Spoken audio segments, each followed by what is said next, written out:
హరహర మహాదేవ శంభో శంకర. కార్తీక పురాణము 17వ అధ్యాయము. కర్తవ్య బోధ తత్వోపదేశము.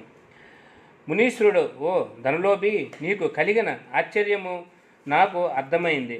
ఎటువంటి పుణ్యకర్మ చేయనటువంటి, ఏ విధ ధర్మమును ఆచరించినటువంటి నాకు ఈ చెట్టు జన్మ నుండి విముక్తి ఎట్లా కలిగినది? నీకు సందేహము. జన్మ అనేది చేసిన కర్మలనే ఆత్మకు దేహం అనేది కలుగుతున్నది. ఆత్మ ధరించిన దేహం వలన కర్మ నిర్వహణ జరుగుతున్నది కనుక శరీరమే కర్మకు కారణమవుతున్నది. కానీ అహంకారంతో ఆత్మ ఈ శరీరమే అని వ్యవహరిస్తుంటాము. ఓ పుణ్యపురుష, నేను నాది అనబడే జీవాత్మయే అహంకారము. ఈ అహంకారంతోనే సర్వస్వము అన్న భావన కలుగుతుంది. ఆత్మ పరమాత్మ స్వరూపము. పుట్టుక, మరణము, వృద్ధి పొందడము, క్షీణించడము అనేవి శరీరానికి మాత్రమే ఉంటాయి, ఆత్మకు ఉండవు. కర్మకు కారణమైన శరీరము పంచభూతములతో తయారవుతుంది.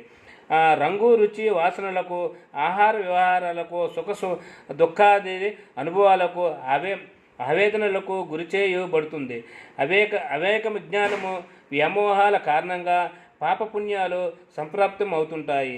వీటి ఫలితాలను జీవుడు అనుభవించవలసిన వాడవుతున్నాడు. ఏ విధమైన కర్మములు లేకపోవడమే ముక్తిని కలిగించేవే పుణ్య వ్రతాలు మొదలైనవి.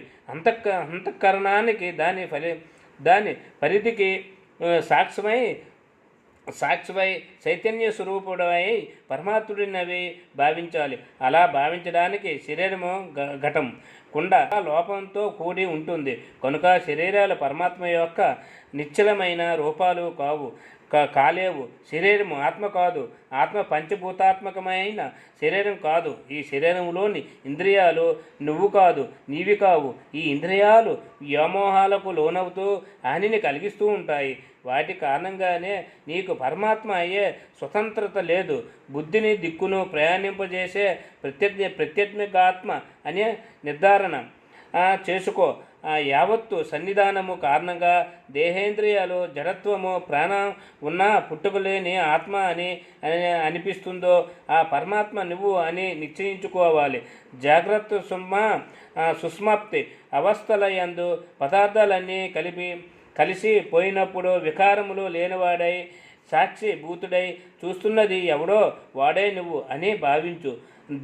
దీపం వేరు, వెలుగు వేరు అని అనిపించినట్లే శరీరము వేరు, శరీరములో ప్రకాశించే ఆత్మ వేరు అని గ్రహించు.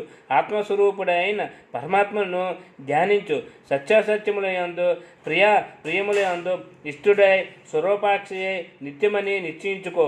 ఇంద్రియాలు, మనస్సు, ప్రాణం, అహంకారం, దేహము వీటన్నిటికంటే అతీతంగా అరువిధములైన మనస్సు, ప్రాణము, అహంకారము, దేహము వీటన్నిటికంటే అతీతంగా అరుదు విధములైన వికారాలు లేకుండా ఉండేవాడే పరమాత్మ.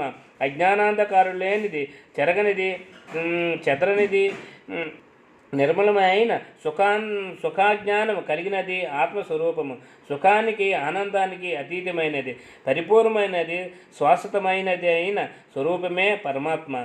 సర్వజ్ఞానము, సర్వేశ్వరత్వము, సర్వశక్తిత్వము వేదాలలో ఎవరికి ఉన్నాయని, ఎవరికి సంబంధించినవి అని చెప్పబడినాయో అటువంటి పరమాత్మను అనుసరించి చేసే ఏ వస్తువు జ్ఞానం వలన పరిపూర్ణమైన జ్ఞానం కలుగుతుందని వేదాలు బోధిస్తున్నాయో అదే పరబ్రహ్మని, కర్మఫలదాయకమని, జీవులన్నిటికీ కారణమని సమస్త వేదరాశి ఉష్ణోస్థితులనేది పరమాత్మకు సంబంధించిన వాక్యార్థాలు అర్థమయ్యే వరకు సమధమాది గుణములతో వినడానికి, అర్థము చేసుకోవడానికి ప్రయత్నించు. ఆత్మజ్ఞానాన్ని సంపాదించడము కోసమే పనులను ఆచరిస్తుండాలి. పొందిన ఉపదేశాలకు తగినంత విధముగా యథావిధిగా కర్మలను ఆచరిస్తే ఆ కర్మల వలనే జన్మ తరిస్తుంది. స్వయం సిద్ధమైనవైనా అప్రయత్నమైనవైనా నీ కర్మల ఫలాలు అనే బంధాలు తొలగడంతో మోక్షసిద్ధి కలుగుతుంది. అన్నీ నేనే చేస్తున్నాను, అన్నీ నావే, అంతా నాదే, నేనే గొప్ప అనే భావనను విడిచిపెట్టి మనను నడిపించేవాడు ఒకడు ఉన్నాడని తెలుసుకొని వాడిని తెలుసుకునే ఎందుకు ఈ శరీరంతో ప్రయత్నించాలి అని ధనలోభి ద్వారా మహర్షి మనకు సూచిస్తున్నాడు. 17వ రోజు పారాయణము సమాప్తము. హర హర మహాదేవ శంభో శంకర.